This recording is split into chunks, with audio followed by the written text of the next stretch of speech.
마태복음 7장 24절부터 27절까지 말씀. 그러므로 누구든지 나의 이 말을 듣고 행하는 자는 그 집을 반석 위에 지은 지혜로운 사람 같으리니 비가 내리고 창수가 나고 바람이 불어 그 집에 부딪히되 무너지지 아니하나니 이는 주추를 반석 위에 놓은 까닭이요 나의 이 말을 듣고 행하지 아니하는 자는 그 집을 모래 위에 지은 어리석은 사람 같으리니 비가 내리고 창수가 나고 바람이 불어 그 집에 부딪힘에 무너져 그 무너짐이 심하니라. 아멘.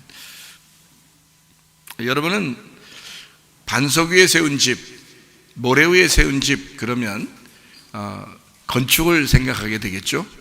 그럼 건축하면 아무래도 모래 위에 집을 짓는 사람은 없을 거예요. 다 반석 위에 짓고 싶겠죠.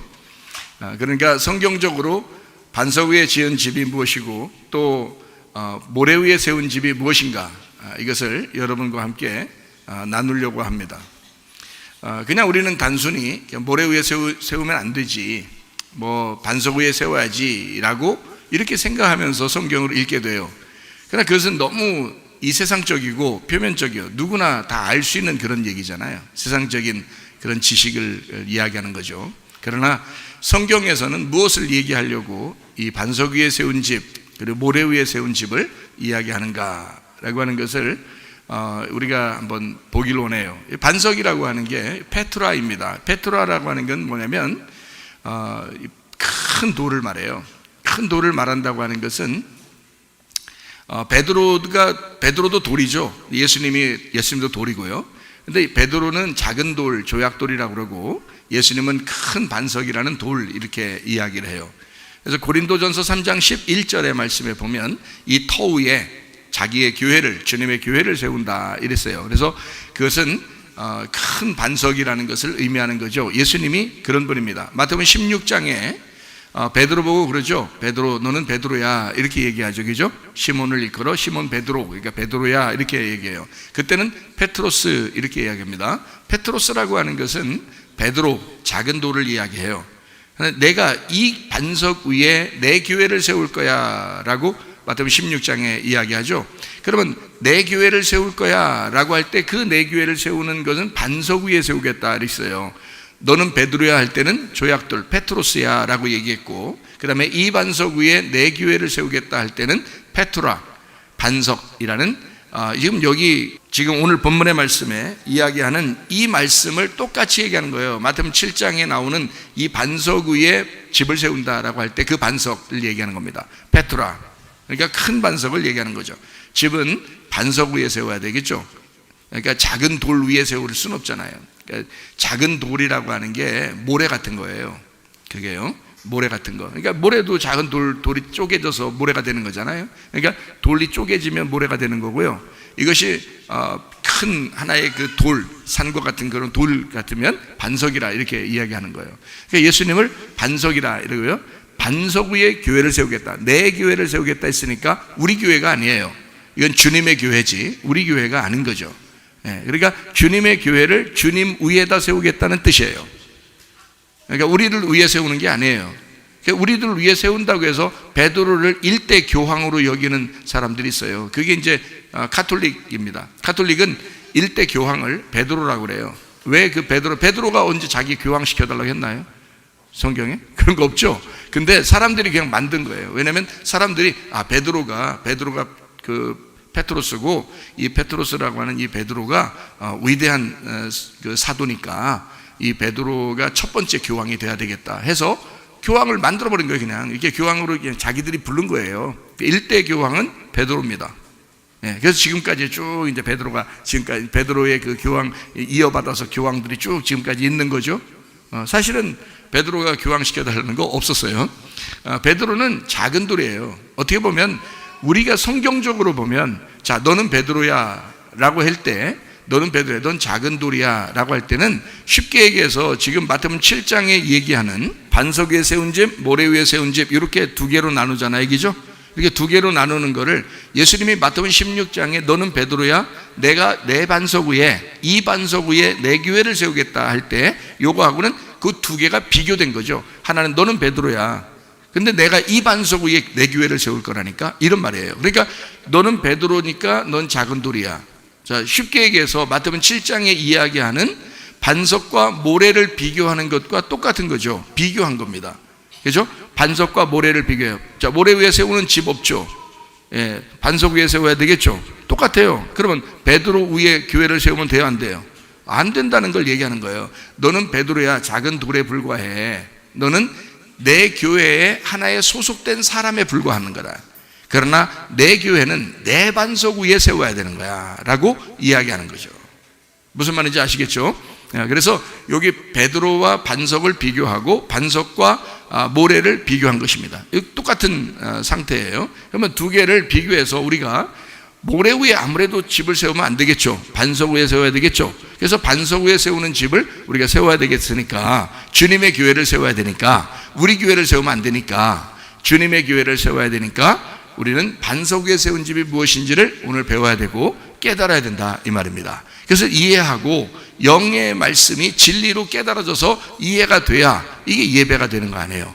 그러니까 우리를 교회라고 하는 건요, 하나님께서 하나님의 원래 창조 목적이 교회 때문이에요. 그러니까 세상을 왜 만들었느냐, 누가 물어보시거들랑, 야, 이 세상 왜 만들었냐 이렇게 물어보시거들랑, 여러분은 뭐라고 얘기해야 정답이 되겠어요?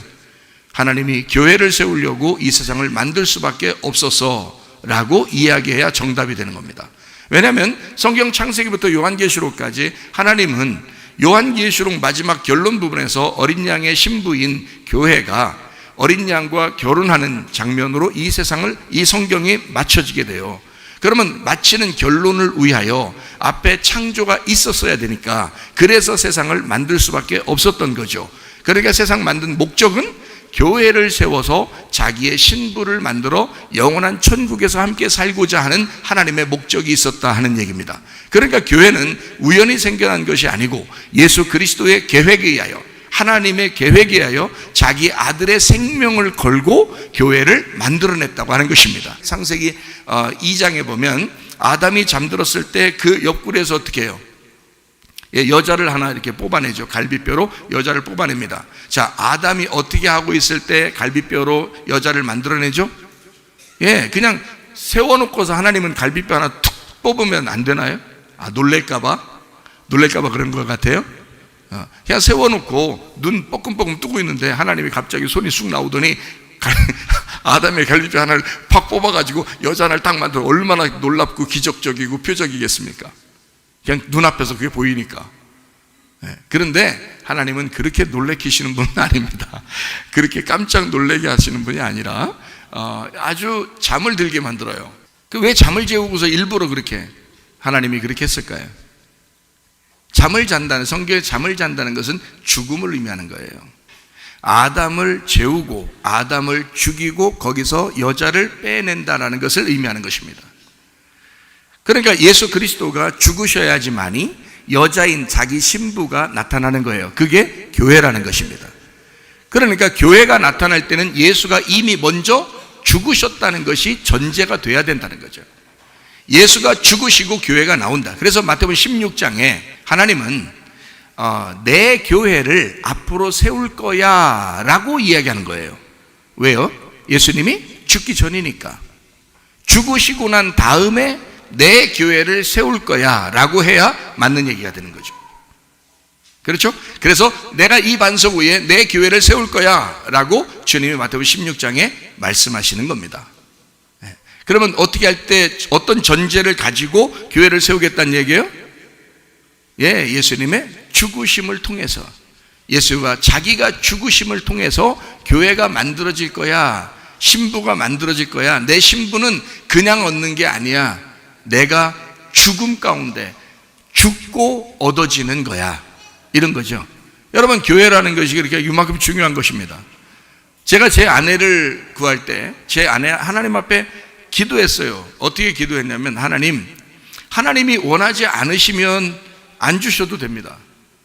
하나님이 원하지 않으시면. 그런데 만약에 하나님이 원하신다면 모든 것을, 환경을 다 바꿔주세요. 땅에서 매이면 하늘에서도 매이고 땅에서 풀리면 하늘에서도 풀리는 것이다. 이거를 제가 응답을 받았어요. 그러면 땅에서 매이는 게 아니면 하늘에서도 매이는 게 아니고, 하늘에서 땅에서 풀리는 게 아니면 하늘에서도 풀리는 게 아니라는 거죠.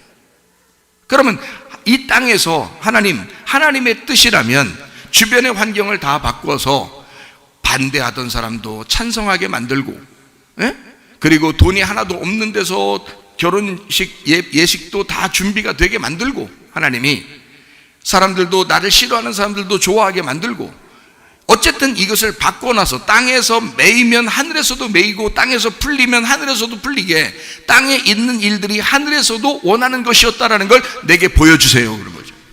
하나님 앞에 기도했습니다. 그때 그렇게 기도할 때는 제가 회개한 다음이었어요. 회개하고 하나님 앞에 나 죽었습니다. 내 생각 이젠 없어요. 내 생각대로 하려고 하는 게 아니니까 하나님, 내 뜻대로 마우시고 아버지 뜻대로 해주십시오. 그러니까 나는 이미 죽은 사람이었어요. 그런 상태에서 결혼하게 되었고, 결혼해서 내 아내를 얻게 되었습니다. 하나님이 주신 거죠. 다시 말하면 예수 그리스도가 죽으시고 우리 교회라고 하는 신부를 얻은 거예요. 여러분이 죽음이라는 것을 경험해 보지 못하면 이런 건 무슨 말인지 몰라요. 진짜 죽는다는 게 뭔지 모르면, 진짜 오늘 죽어도 여한이 없다, 이거 오늘 죽어도 딱 깨끗하다, 나는 어쩔 수 없다, 하나님이 하시는 일은 우리가 할 수가 없구나 라고 하는 것을 자기에게 확 체험이 돼야 돼요. 완전히 없어집니다. 자기가 사라져버려요. 그럼 하나님의 뜻만 구하게 되죠. 하나님 원하는 게 무엇입니까? 하나님이 원하는 대로 하고 싶어요. 그런 마음이 들게 되죠. 그죠? 그 마음이 확 오게 됩니다. 그런 마음이 평안해져요. 그리고 난 다음에 하나님이 싹 바꿔놨어요. 3주 안에 다 바꿔놨어요. 가정의 형편도, 환경도, 모든 사람들과의 관계도 3주 안에 다 바꾼 겁니다. 3주 안에. 그러니까 그동안 몇 년 동안을 고생했는데 3주 안에 싹 바꿔놨어요. 하나님의 뜻으로요. 저야 체험한 것입니다. 저희 집사람도 체험한 거고요. 그래서 그 하나님이, 그런 놀라운 기적의 하나님, 표적의 하나님이 지금도 역사해달라고 우리 집사람이 기도하는 거예요. 그게 왜 그러면 옆에서 나를 봤으니까, 하나님이 진짜 살아계시는 걸 봤으니까, 그리고 어떻게 나를 변화시키는지 봤으니까, 그 전에 최사무엘 목사와 그 이후에 최사무엘 목사가 얼마나 다른지를 봤으니까, 자기가 보고 있으니까, 그러니까 그거를 확실하게. 그래서 제가 나는 죽었었어, 그때 완전히 죽었어, 그게 회개야. 나는 그 상태에서 결혼하게 된 거고, 교회를 맡아서 하게 된 거고, 그렇게 살게 되는 거야. 나는 지금 다른 어떤 내 명예나 다른 것들을 요구하지 않아. 나는 그런 걸 바라지도 않아. 하나님 앞에 나는 내게 주어진 일들을 그냥 하루하루 살아갈 뿐이야. 자, 하나님께서 여러분 자신이 죽어야 그리스도의 신부라는 교회를 얻게 되는 거예요. 예수 그리스도가 죽으실 때 교회를 얻은 것처럼 여러분은 그냥 생명이 아닙니다. 부활된 생명이에요. 죽은 예수 안에서 나온 부활한 생명들이라고요. 그래서 교회가 소중한 것입니다. 교회는 그냥 생겨나고 우연히 생겨난 것은 아니에요. 여러분이 하늘나라 가보세요. 어디 교회 다니나 물어볼 것 같아요. 그죠? 하늘나라 올라가 보시라고. 어디 교회 다니냐고, 거기서 뭐 했냐고 물어볼 거라고요. 여러분, 지금 만약에 오늘 죽어서 천국에 올라가서 예수님이나 천사를 만났다고 해보세요. 여러분, 그러면 천사가 뭐라고 하는지 아십니까? 신권사 그러죠. 신권사 되면 안 되고요. 신권사, 구권사도 아니야. 신권사 이런다고요. 이 땅에서 권사니까 하늘에서도 권사로 부르는 거예요. 이해가 되십니까? 이 땅에 집사면요, 김집사, 그러면 하늘에서도 김집사 불러요. 이 사람은 내일 또 부활해야 되니까, 내일 살아나야 되니까, 오늘 죽어서 천사를 만났어요, 예수님을 만났어요. 그러면 예수님 뭐라고 불러야 되겠어요? 그냥 이름 안 불러요. 집사면 집사로 부릅니다. 권사면 권사로 부릅니다. 이게 이 땅에서 교회에서 있는 직분이기 때문에 그래요. 교회에서 있는 직분, 그거를 하나님도 똑같이 불러줍니다. 왜 그럴까요? 땅에서, 교회에서 인정했기 때문입니다. 땅의 교회에서 인정한 그것을 하늘의 교회에서도 그대로 인정한다는 거죠. 그래서 결혼할 때, 남녀가 결혼할 때 자기 가족들에게 또는 사람들에게, 교회 사람들에게, 가족들에게, 교회 사람들에게 인정받아야 하나님도 인정하는 것입니다. 결혼할 때. 저는 그걸 체험한 사람이고요. 만약에 반대가 있다, 가족들이 반대하고 교회 성도들이 다 반대한다, 그러면 안 하면 되지 뭘. 땅에서 다 매였는데, 땅에서 안 된다는데 하늘에서 뭘 된다고 하겠어요? 땅에서 안 된다는데 하늘에 되긴 된다고 하겠냐고 생각을 해보시라고. 땅에서 된다고 해야 하늘에서도 되는 거예요. 땅에서 안 된다 그러면 하늘에서도 안 되는 것입니다. 그러니까 땅에 있는 교회에 여러분이 얼마나 충성하고 있는지 그 모습을 하늘에서 그대로 다 기억하고 있는 거예요. 다 기록하고 있습니다. 땅에 이 교회에서 어떻게 생활하고 있는지 다 보여요. 하늘에서는요. 여러분 마음을 다 보시고 있기 때문에.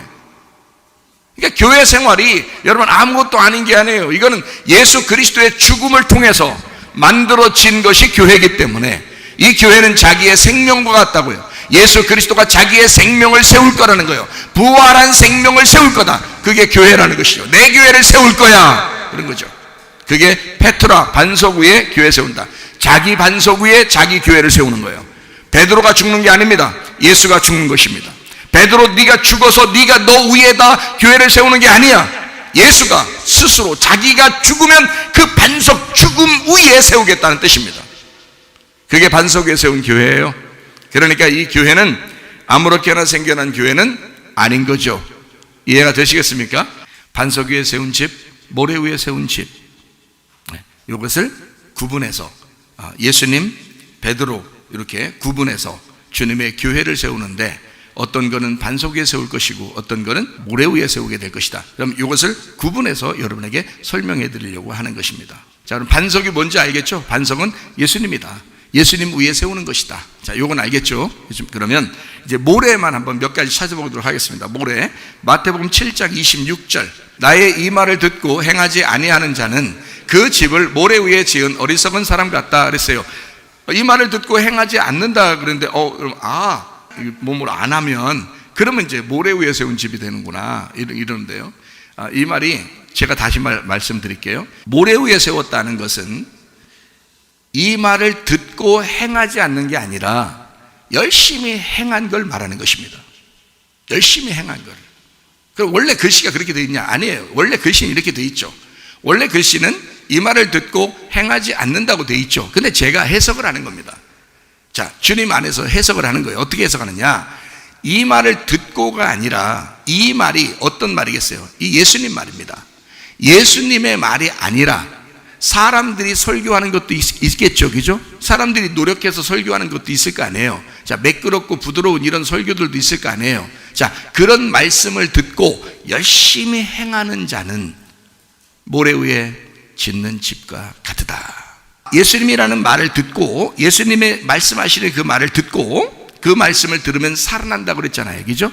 근데 이 말씀을 듣고, 요한복음 5장 25절에 이 말씀 들으면 살아난다는데, 그 복음의 말씀이에요. 진리의 말씀을 듣고 행하게 되면 어떻게 될까요?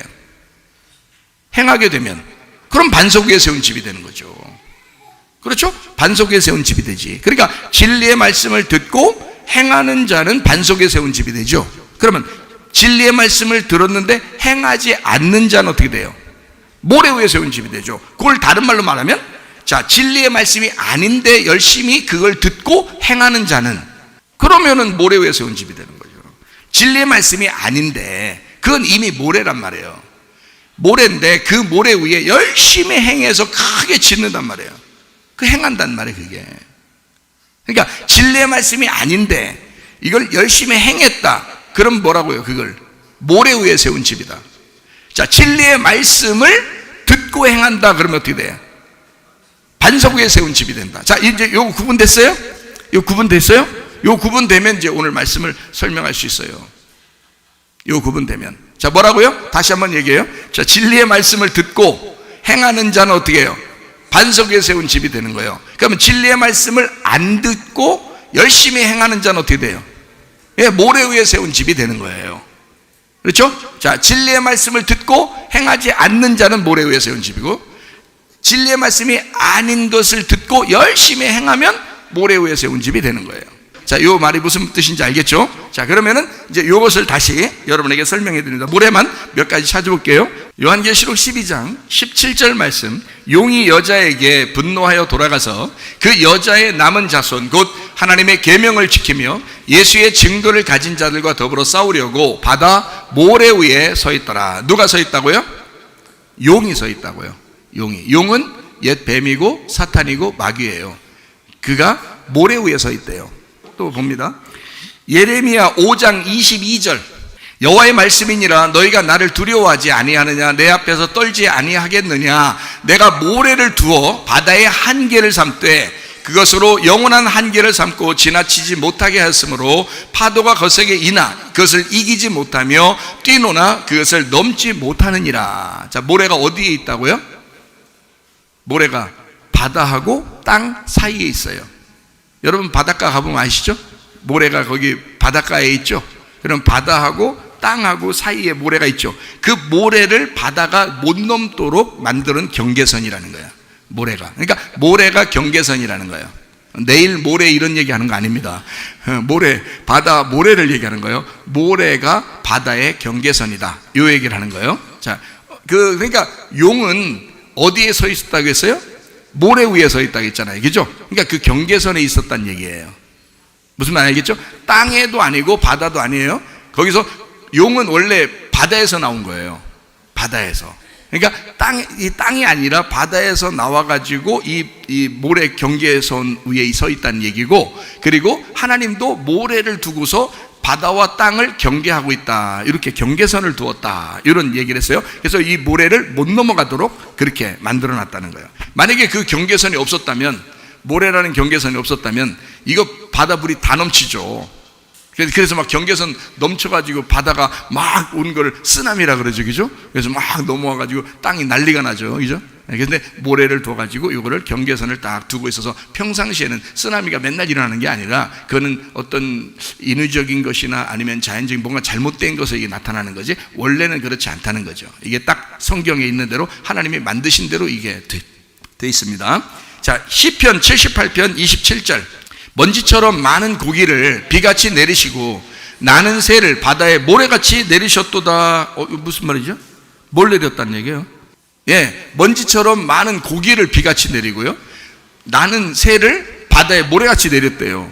어디서요? 예, 하늘에서 내렸대요. 하늘에 내렸는데 어디서 내렸냐고. 어디께서? 광야죠. 광야에서 이게 막 메추라기를 내리고, 그죠? 만나도 내려주고 메추라기도 내려줬잖아요. 그래서 고기를 내린 건 메추라기라고 그러고요, 이제 만나를 내린 건 빵이라고 그렇게 말합니다. 예수님은 자기를 갖다 고기라고 그래요, 빵이라고 그래요? 빵이라고 그러죠? 나는 생명의 빵이라고 그러지, 난 생명의 고기다 이렇게 안 하잖아요. 생명의 빵이라 그러죠. 요한복음 6장에 말하잖아요. 요한복음 6장에 예수님은 나는 생명의 빵이라 그러죠. 그때는 뭘 얘기하는 거예요? 광야의 만나를 얘기하는 거죠. 광야의 만나를. 여기서 지금 내리는 건 고기를 내렸다 그러죠. 근데 그 모래처럼, 바다의 모래처럼 내렸다, 이제 이렇게 이야기를 했습니다. 그죠? 근데 원래는 우리가 고기를 먹으면 하나님이 좋아해요, 안 좋아해요? 안 좋아해요. 근데 여러분 고기 잘 드시죠? 그런 고기를 얘기하는 게 아니에요. 성경에 말하는 고기는 살덩어리를 얘기하는 겁니다. 그 살덩어리는 육체를 말하는 거고, 육체가 입에 꼈을 때 죽여버리죠. 광야에서요. 그래서 메추라기를 먹을 때 이빨에 끼니까 죽이죠, 하나님이. 그죠? 빵을 먹을 때 죽이진 않습니다. 무슨 말인지 아시겠죠? 빵은 뭘로 만들어요? 밀가루로 만들잖아요. 밀가루, 밀로 만들어요? 밀가루로 만들어요? 예, 밀로 그냥 밀 같은 거 막 떼어다가 밀 같은 거 밀 이렇게 다 긁어다가 이렇게 밀로 이렇게 뭉쳐서 빵 만드는 거 봤어요? 아니죠. 다 빵 만들려면 어떻게 해요? 밀을 가루 내죠. 가루를 다 내가지고 고운 가루로, 그 굵은 가루로 만들어요? 고운 가루로 만들어요? 고운 가루로 만들어요. 고운 가루를 내가지고 그 다음에 빵을 만들죠. 그 고운 가루가 뭐겠어요? 으깨지시고 깨지신 예수 그리스도, 겸손하신 주님을 말하는 거예요. 이 땅에서 순종하시고 하나님 아버지의 뜻을 따라 순종하고 으깨지시고 깨지셔서 가루가 되신 주님을 말하는 거예요. 그 고운 가루의 빵은 먹어도 되는 거예요. 그래서 만나는 하늘에서 내린 빵이에요. 예수 그리스도를 말하는 것입니다. 근데 그 예수 그리스도가 구약에서는 뭐였어요? 율법이었죠. 구약에서는 율법이 내린 거예요. 근데 그 율법의 고기를 먹는 자는 어떻게 해요? 죽죠. 이건 하나님의 뜻이 아니라는 거예요. 사람들이 하도 고기 달라고 해서 준 거지 원래 처음부터 고기 준 것은 아니었어요. 이해가 됩니까? 처음부터는 원래 만나만 내렸죠. 그랬더니 사람들이 하도 고기 먹고 싶다 해서 그래서 고기를 주면서 죽인 거예요. 니네가 고기를 먹고 싶다 하니 그 말은 너희가 살덩어리를 육체를 그렇게 좋아하니, 이 세상 걸 그렇게 좋아하니 먹어봐라. 먹고 죽이는 거예요. 죽어라. 너네가 이걸 먹었으니 너희가 이것을 받아라. 값을, 죄값을 받아라. 대가를 치르는 거죠. 대가를 치러야 돼. 이렇게 되는 거죠. 드라마 얘기 같으네요. 자, 신명기 28장 24절. 여호와께서 비 대신에 티끌과 모래를 내 땅에 내리시리니 그것들이 하늘에서 내 위에 내려 마침내 너를 멸하리라. 자, 뭐가 내리면 멸한다고요? 티끌과 모래를 땅에 내리면 멸해버린다고요. 예, 그러면 이게 비 대신에, 광야라고 하는 것은요, 광야는 비가 안 내리면 생명력을 잃어요. 비가 내려야 되거든요. 근데 비 대신에 먼지와 티끌만 싹 내렸는데 모래를 갖다가 확 내려버리면 다 죽는 거죠, 뭐. 예. 그러니까 이 모래라고 하는 것은 경계선이면서 사람을 심판하는 것이다 라는 얘기죠. 그죠? 지금 우리가 읽어보니까, 몇 군데를 읽어보니까 그렇게 나오겠죠. 그죠? 자, 또 한번 보겠어요. 창세기 22장 17절.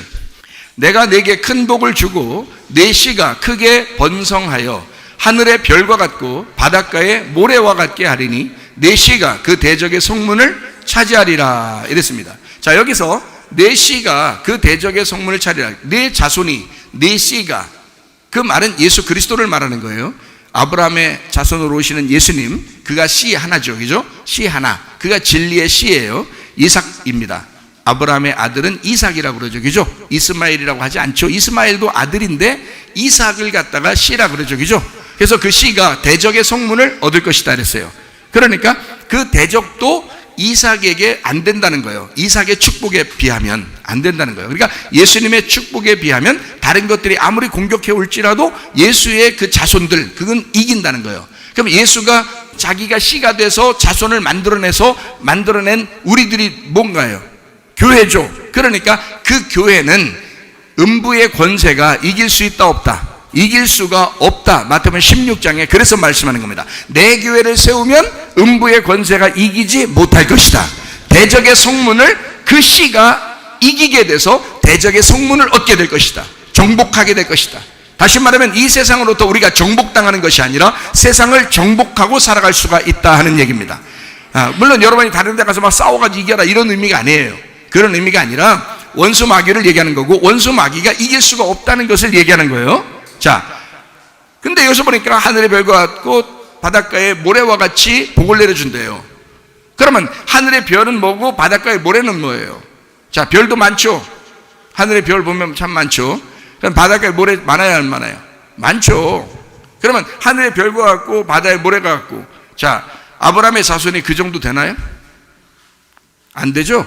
예, 그거는 하나의 상징적으로 이야기하는 거예요. 그러면 아브라함의 자손 중에 왜 이렇게 하늘의 별과 같고 바다의 모래와 같다라고 이렇게 얘기하냐면 두 개를 나누어서 설명하려고 한 것입니다. 두 개를 나누어서. 그럼 어떻게 두 개를 나누어서 설명하는 거야? 하나는 하늘에 있고 하나는 땅에 있고 바다에 있다는 거야. 그러니까 이 두 개를 딱 나눈 거예요. 그러니까 위에 있는 하늘의 별과 같고라는 자손은 누구를 얘기하는 거예요? 예, 이삭을 얘기하는 거란 말이에요. 그럼 바다의 모래와 같다, 이것은 누구를 얘기하는 거예요? 예, 이스마엘의 자손을 얘기하는 거예요. 그러니까 아브라함에게는 원래 다른 아들들도 있었지만 두 아들을 갖다가 설명하는 거예요. 그렇죠? 두 아들을 설명해요. 그 두 아들이 누구예요? 이삭과 이스마엘이라고요. 그 두 아들을 낳은 자가 있어요. 누구예요? 예, 하나는 사라고 하나는 하갈이라고. 이게 어디에 나와 있어요? 갈라디아서 4장 21절부터 23절을 한번 봐봐요. 내게 말하라. 율법 아래에 있고자 하는 자들아, 율법을 듣지 못하였느냐?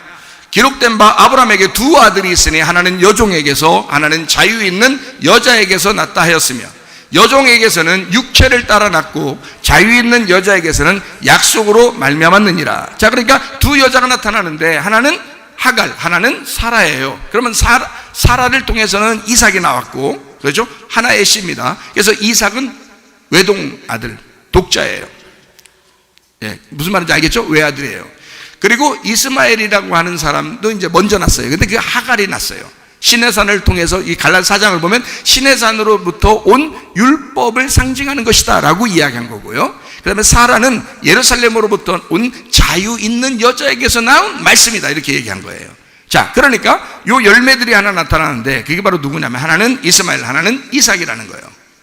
자, 무슨 말인지 이해가 되시겠죠? 그러면 이스마엘과 이삭을 이렇게 나누어 가지고 두 말씀으로 나눈 거죠. 그 두 말씀으로 나눈 거를 지금 창세기 22장에는 아브라함에게 뭐라고 약속한 거예요? 하늘의 별과 같고 바다의 모래와 같이 네 자손이 그렇게 번성하게 될 것이다. 그러면 두 개의 말씀이 나누어져서 이렇게 번성하게 될 것이다 라는 얘기가 되겠죠. 그렇죠? 그러면 모래라고 하는 모래가 있는 모래와 같은 말씀이 있을 것이고 하늘의 별과 같은 말씀이 있을 것이다 이거죠. 요거를 두 개를 마태복음 7장에는 뭐라고 설명했어요? 반석 위에 세운 집과 모래 위에 세운 집으로 설명한 거예요. 아하, 그렇구나. 그래서 반석 위에 세운 집과 모래 위에 세운 집을 이렇게 두 개로 나눴다. 하늘에 있는 별과 바다에 있는 모래로 나눈 것이다 이 말이죠. 자, 이거 좀 이해가 되시겠어요? 무슨 말을 했나? 그러니까 마태복음 7장은 그냥 원래 성경이 그냥 우리 야 건축할 때는 모래 위에 세우면 안 돼. 다 무너져. 그냥 우리 반석이 나올 때까지 밑에 주추를 파가지고 돌이 탁 이게 걸려서 이게 큰 돌이 나오면 그때부터 집을 세우는 거야 라고 하는, 그건 기본이죠. 그건 건축학의 기본입니다. 모래 위에 세울 수 없죠. 흙 위에다가 세울 수 없고요. 그런데 돌 위에다 세우는 당연한 거죠. 반석 위에 세우는 거는 당연한데 하나님의 그 말씀에서는 이거 어떻게 한다고요? 이거를 두 개를 나누어서 설명하고자 한 것이었다. 그럼 뭘 설명하려고 이렇게 말씀을 장황하게 했을까요? 뭘 설명하려고? 창세기부터 쭉 이렇게 설명해서 뭘 두 가지를 설명하려고 한 거 아니겠어요? 그러면 하나는 뭘 설명하려고? 하나는 율법을 설명하려고 했던 거고 하나는 복음을 설명하려고 했던 것이다 이런 얘기입니다. 그러니까 반석 위에 세운 집은 뭐 위에 세웠다는 뜻이에요. 그러니까 복음 위에 세웠다는 뜻이죠. 누구 이름, 아브라함의 자손 중에서 누구? 이삭 위에 세웠다는 얘기고요. 그죠? 그리고 모래 위에 세운 집은 뭘 얘기하는 것이다? 율법을 얘기하는 것이다. 율법은 모래니까 그것은 이스마엘 위에 세운 집이다 라고 하는 것을 이야기하는 것이죠. 아하, 그러면 이스마엘 위에 세운 집이면 저기 중동 지역에 있는 이스마엘 자손들을 얘기하는구나 이렇게 생각하지 않으시면 좋겠어요. 그게 아니라고요. 이거는 말씀을 얘기하는 거지 어떤 사람을 얘기하는 게 아니라고요. 그럼 말씀을 얘기하는 거니까 율법이 뭐고 복음이 무엇인지 그걸 깨달으라고 하는 거죠. 그죠? 그러니까 복음으로 교회를 세워야 되는데, 자, 나를 봅시다. 나를 세울 때 복음으로 세워야 되는가 율법으로 세워야 되는가를 설명하려고 했던 거지 어떤 사람을 얘기하는 게 아니었다고요. 무슨 말인지 아시겠어요? 자, 반석 위에 세운 집, 모래 위에 세운 집, 요걸 이제 좀 구분할 수 있겠어요? 자, 모래는 이거 봐요. 모래가 바다와 땅에 어떻게 가운데 있다, 경계선에 있다 그랬죠. 그러면 애굽, 광야, 가나안 땅, 애굽에서 나와서 광야를 거쳐 가나안 땅에 목표점을 두고 가는 사람들에게는 그 경계선이 어딘가요? 광야잖아요. 그게 광야. 그래서 광야에 모래가 있다 이렇게 말한 거예요. 무슨 말인지 아시겠어요? 그러면 광야에 계속 머물러 있어야 돼요? 아니면 가나안 땅으로 넘어가야 돼요? 가나안 땅으로 넘어가야 돼요. 넘어가려면 뭐 해야 돼요? 요단강에서 침례를 받으시고 넘어가야 된다는 거예요. 요단강에 침례를 받으시고 넘어간다는 것은 죽음을 경험하고 가야 된다는 뜻이야. 그 말은 회개를 철저하게 해야 된다는 거예요. 애굽과 광야에서 너희들의 습성, 너희들의 삶의 습성을 요단강에서 죽여야 가나안 땅으로 넘어가는 거다. 그러니까 광야에서 계속 살으라고 하는 게 아니라는 거죠. 그렇죠? 광야는 뭐와 같으니까? 모래와 같으니까. 광야에다가 집을 지라는 게 아니잖아요. 가나안 땅 들어가서 지라는 거야. 자, 광야에서 짓는 하나님의 집을 뭐라 그래요? 성막이라고 그럽니다. 성막. 자, 성막은 옮기라는 거요. 그냥 거기다 아예 세워놓으라는 거예요. 옮기라고 하는 거예요. 그래서 성막이라고 그러는 거예요. 그럼 가나안 땅에 들어가서 예루살렘에다가 지으라는 게, 솔로몬을 통해서 지으라는 게 뭐예요? 성막이요? 성전이요? 성전. 그거는 옮기라는 거예요. 아예 거기다 뿌리를 박으라는 거예요. 뿌리를 박으라는 거예요. 그러니까 모래 위에 세운 집은 반드시 뭘로 바꿔야 된다? 반석 위에 세운 집으로 넘어가야 된다는 거예요. 성막은 뭘로 가야 된다? 성막 그런 천이나 뭐 이런 거, 성막은 이렇게 텐트잖아요. 텐트, 천이잖아요. 이것을 계속 들고 다녀야 돼요. 가나안 땅 들어가면 법궤만 딱 가져가면 돼요. 법궤하고 그 안에 있는 뭐 이렇게 뭐 그 대접들하고 뭐 금등대하고 뭐 이런 거 있잖아요. 그거는 들고 가는 거예요. 그러나 텐트는 더 이상 필요 없는 거예요. 여러분과 저는 이 육신을 입었으면 이 육신의 이 모습이 계속 있을 필요가 있어요? 속에 있는 내용이 중요한 거예요? 속에 있는 내용이 중요한 거예요. 여러분 속에 예수 그리스도가 있느냐 하는 거죠. 이런 육체는 어느 날 다 허물어지고 땅으로 돌아가게 된다는 거죠. 속에 있는 영이, 그 마음이, 그 혼이 하늘나라에 올라가는 거죠. 이해가 되시겠습니까? 그러니까 이 텐트는 다 육체와 같다. 그래서 하나님도 휘장을 찢어버리는 거죠. 예수 그리스도가 죽으실 때 휘장, 더 이상 그런 휘장은 필요가 없다, 이런 말이죠. 뭐 법궤를 뒤집어 엎었거나 등대를 뭐 뒤집어 엎었거나 이러지 않는다고요. 왜냐하면 휘장이라고 하는 이 휘장도 천이나 마찬가지거든요. 그런 천은 육체를 말하는 거예요. 히브리서에 말할 때. 그러니까 그 휘장은 저의 육체를 말하는 것이다. 그 육체는 찢어져야 된다. 이걸 죽음, 그거를 회개라고 말하는 거예요. 그걸 요단강 건넜다 이렇게 말하는 겁니다. 요단강 건넜다. 여러분과 저도 요단강을 건너야 가나안 땅 들어가서 성전이 되시죠. 이해가 되시겠습니까? 그게 교회란 말이에요. 정착하는 교회. 사람들이 정착하는 교회가 없어요. 어떤 사람들은 자기를 가나안 성도라고 그래요. 그래서 그거를 왜 가나안 성도라고 그렇게 했더니 진짜 성령에 충만받아서 가나안 성도라고 하는 줄 알았더니 안 그러고 가나안에서 거꾸로 얘기하면 안나가 성도라는 거예요. 안나가 성도. 그래서 교회 안나가 성도 이런 사람도 있다 그러는데요. 다 가짜입니다. 그럴 수가 없어요. 가나안 성도들은 진짜 가나안에 들어가 법궤가 된 그런 성도들은요, 이렇게 안나가 성도가 될 수가 없습니다. 그런 말이 아니잖아요. 사람들이 그냥 갖다 붙여놓은 거예요. 그건 아주 악한 거죠. 교회를 무너뜨리려고 하는 어떤 누구의 술수란 말이에요. 누군가의 술수, 모래에 서 있는 용의 술수라고요. 자, 모래가 어디에 있다고요?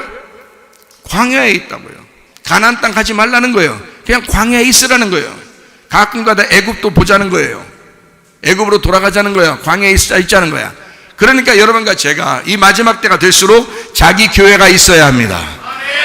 자기의 가정이 있어야 되는 것처럼 자기의 교회가 있어야 하는 것이고, 자기가 정착해야 하는 그 말씀의 장소가 있어야 된다, 그 말입니다. 마지막 때가 되면요, 계속 텐트 치며 살 거예요? 계속 뭐 성막에 살 거예요? 머물러서? 아니에요. 그건 광야에 있어야 되는 거라고요. 그건 무너져야 될 거라고요. 성전이라고 하는 그 성전도 무너지죠. 나중에 무너지고 어떻게 돼요? 하늘나라 성전이 된다고 그러잖아요. 예수 그리스도가 자기가 죽으면서 그 성전을 무너뜨리고 자기가 하늘나라 성전이 되겠다는 거 아닙니까? 우리의 마음속에 들어와서, 우리 안에 들어와서 교회를 이루겠다는 거 아니야. 여러분, 건물이 교회라는 얘기가 아니잖아요. 우리도, 그죠? 건물이 교회, 이 교회는 건물을 또 옮길 수도 있는 거예요. 그러나 사람들은 그 안에 예수 그리스도가 있는 그리스도의 신부들, 이걸 교회라 그런다고요. 그들이 모여야 되잖아요. 모여서 같이 식사도 하고 말씀도 나누고 하는 거를 교회, 통상 예배당이라고 그러는데, 통상적으로 그냥 쉽게 얘기해서 그리스도의 신부인 교회라고 얘기한다, 이 말이에요. 이해가 되겠죠? 예. 자, 그러니까 모래 위에 세우는 거냐, 반석 위에 세우는 거냐? 자, 뭘로 구분한다고요? 율법으로 세우는 거냐, 복음으로 세우는 거냐, 요걸 얘기하는 거다, 이런 얘기입니다. 자, 복음으로 세우는 건 이삭을 통해서, 율법으로 세우는 건 이스마엘을 통해서. 자, 모래가 세우는 것은 선악과, 반석 위에 세우는 것은 생명나무, 이렇게 나누려고 하는 거죠. 그러니까 광야와 가나안 땅을 이렇게 나누는 것입니다. 자, 다시 말하면 광야에, 애굽에서 나온 광야에 음녀가 있습니다. 음녀를 여러분은 교회에서 말할 때 세상에 있는 사람들을 음녀라고 얘기하는 사람들도 있어요. 아니에요. 음녀는 광야에 있는 겁니다. 애굽에서 나온 광야에 있는 거예요. 그걸 음녀라 그래요. 신부는 어디에 있어요? 광야에 있는 게 아니라 가나안 땅에 들어가는 겁니다. 신부는 요단강을 건너 죽음을 경험한 자가 들어가는 곳, 이거를 신부라 그래요. 그러니까 우리는 신부하고 음녀하고 이렇게 구분해 가지고 딱 이제 나누었대.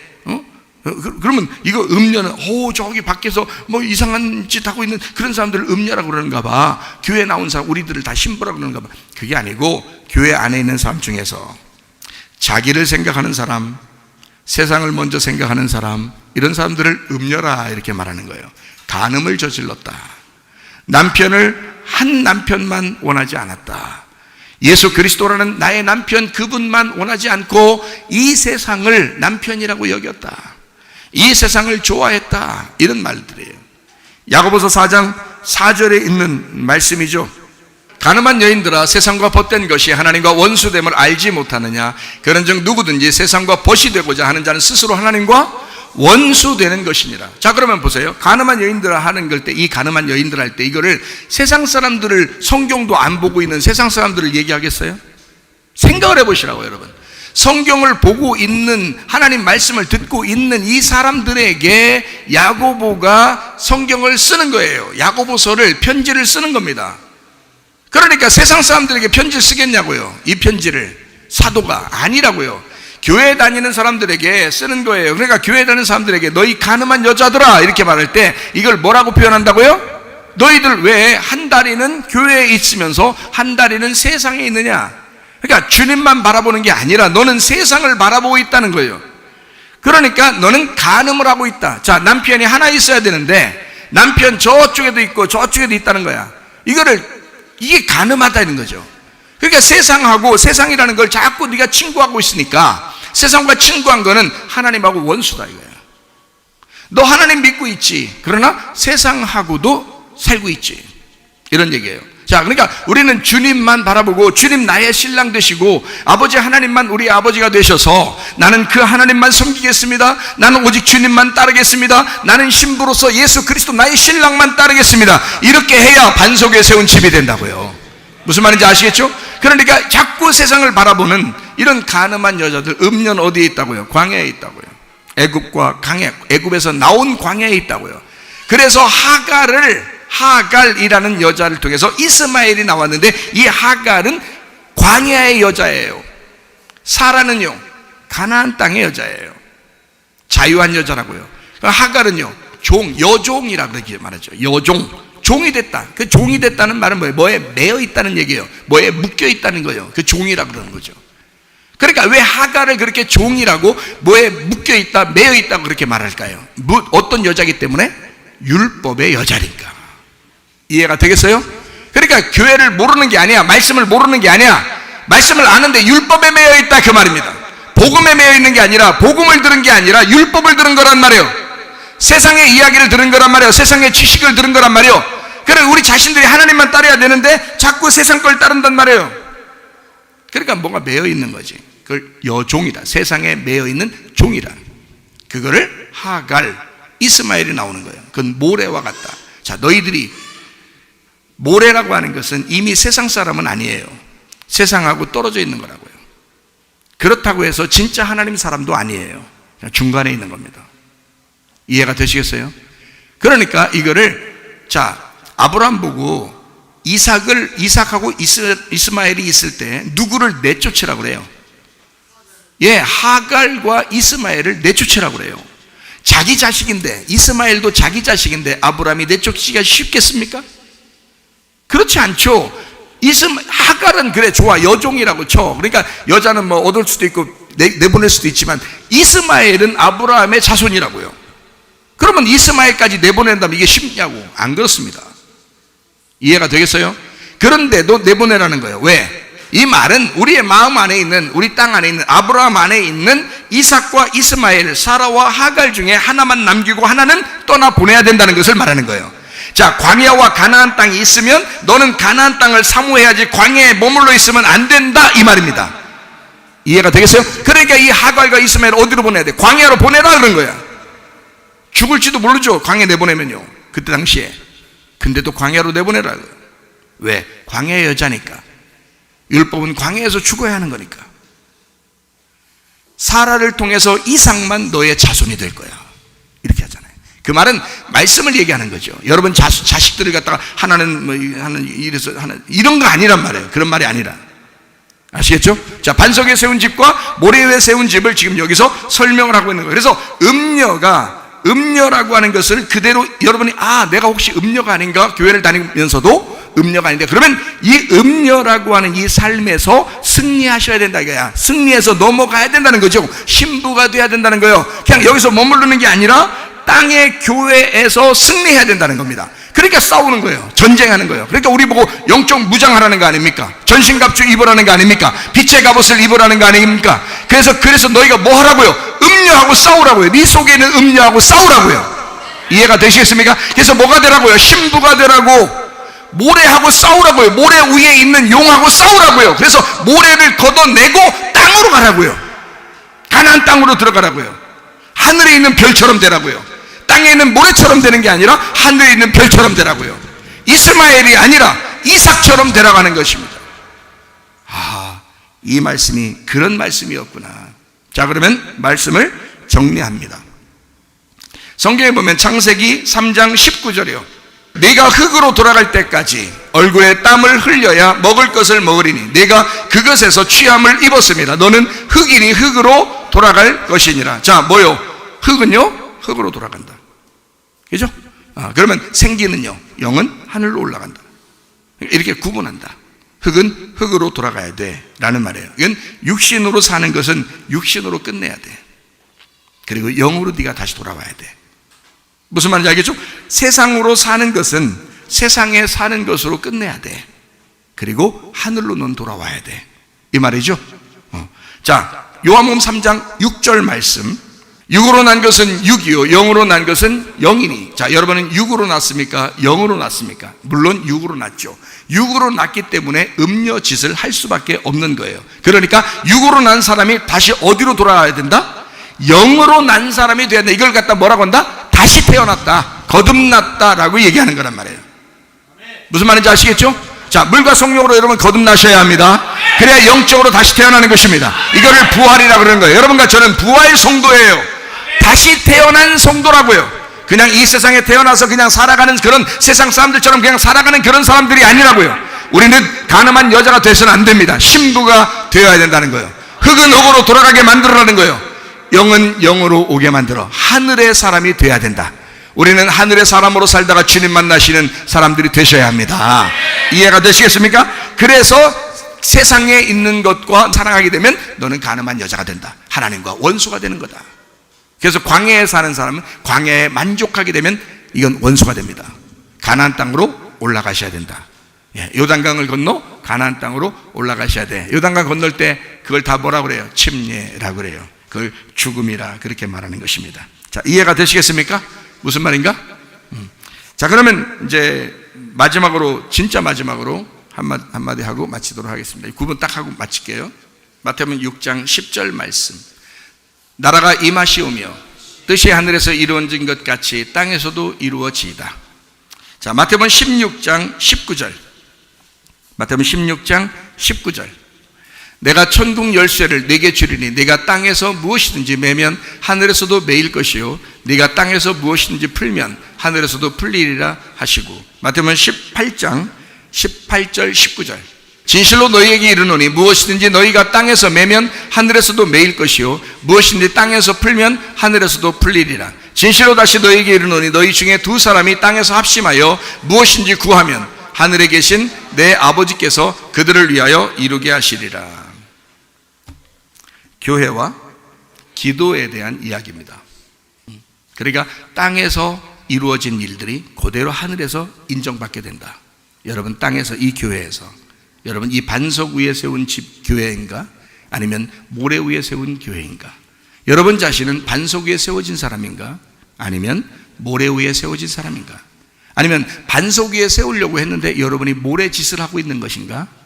아니면 진짜 반석 위에 세운 집의 사람이 되어 있는가? 구분을 해야 되겠죠? 그러면 율법이냐 아니면 복음이냐? 자, 율법으로 살지 말고 복음으로 사셔야 됩니다. 나라고 하는 사람, 모래 위에 세운 집, 나라는 모래 위에 세운 집이 있어요. 반대로 예수라고 하는 그 반석 위에 세운 집이 있습니다. 여러분은 어느 편에 설 것인가? 결단해야 되겠죠.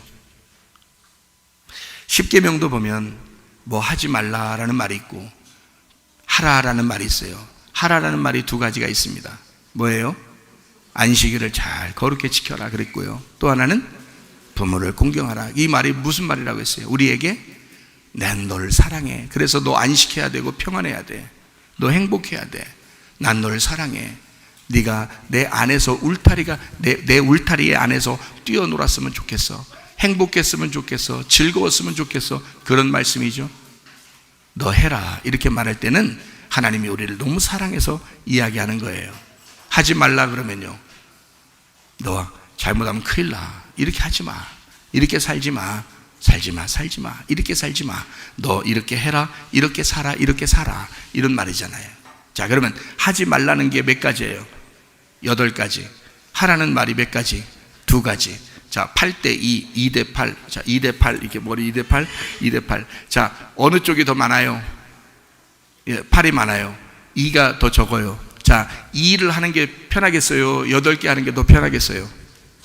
안 하려고 노력하는 게 더 편하겠어요? 하는 것 쪽으로 하는 게 더 편하겠어요? 하는 것 쪽으로 하는 게 더 편하겠죠? 그러니까 이 말씀이 무슨 뜻인지를 알고 여러분이 하는 게 훨씬 낫겠죠. 복음이죠. 그런데 이거를 모르고 하면 괜히 뭐 하지마 하니까 막 쫄아가지고 그렇게 살다가 겁이 나가지고 아, 이거 율법적인 하나님한테 나 벌 받으면 어떡하지? 이렇게 산다고요. 하나님은 그렇게 벌 주려고 우리에게 십계명 준 게 아닙니다. 자기가 그걸 담당하려고 했던 거예요. 자기가 우리에게 사랑 주고 싶어서, 안식을 주고 싶어서. 이해가 되겠죠? 자, 이혼하는 게 쉬워요? 결혼하는 게 쉬워요? 둘 다 어려워요. 그런데 자, 이혼하는 게 더 행복해요? 결혼하는 게 더 행복해요? 결혼하는 게 행복하지. 그렇죠? 이혼하는 건 행복이 아니라고요. 불행한 거라고요. 결혼하는 게 더 행복하라고. 그러니까 이혼하려고 노력하지 말고 결혼하려고 노력하면 되는 거야. 그럼 행복하겠네, 그죠? 그러니까 헤어지려고 하지 말고 만나려고 하면 행복하겠죠? 이런 거죠. 자, 선악과로 사는 게 사는 게 좋겠어요? 생명나무로 사는 게 좋겠어요? 예, 생명나무로 살면 행복하란 말이에요. 그러니까 선악과를 지키려고 노력하면 너무 힘들어. 예, 그런데 생명나무로 살면 너무 행복하란 말이에요. 예, 무슨 말인지 알겠죠? 하나님이 거룩하시고 우리는 막 죄인이니까 하나님 앞에 내가 율법을 지키려고 막 미움을 안 받으려고 막 노력하는 그 삶이 편하겠어요? 아니면 사랑받기 위해서 사랑 안에서 행동하는, 사랑하려고 사는 거, 사랑하려고, 그렇게 미움 안 받으려고 노력하는 게 아니라 사랑받으려고 사는 거, 사랑하려고 사는 거, 그게 어떤 게 더 행복하겠냐 이거예요. 사랑하려고, 결혼하려고 하는 게 훨씬 더 편한 거죠. 무슨 말인지 아시겠습니까? 다시 말하면 율법을 지키려고 노력하지 말고 복음으로, 하나님의 사랑으로 사셔야 된다. 반석 위에 세운 집이 어려운 게 아니다. 오히려 모래 위에 세우는 집이 더 어렵다. 모래는 여러 개를 다 지켜야 된다. 그거를 뭉쳐서 아무리 지켜봐야 집은 세워지지 않는다. 그건 무너지기 마련이다. 그러나 반석은 하나다. 예수 그리스도, 그 한 분만 의지하고 살게 되면 예수 그리스도 위에 세워진 우리 집, 예수 그리스도 위에 세워진 나, 예수 그리스도 위에 세워진 우리 부부, 예수 그리스도 위에 세워진 우리 자녀들을 하나님께서 책임지실 줄로 믿습니다.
기도하겠습니다. 하나님 앞에 기도할 때, 하나님, 내가 교회까지 왔습니다. 교회까지 와서 버림당하는 광야의 사람들이 아니라 하나님, 요단강을 건너 가나안에 들어가 하나님의 성전이 되는 주의 사람들이 되게 하옵소서. 반석 위에 우리 집을 세워주시옵소서. 반석 위에 우리 부부를 세워주시옵소서. 반석 위에 우리 자녀들을 세워주시옵소서. 기도합니다.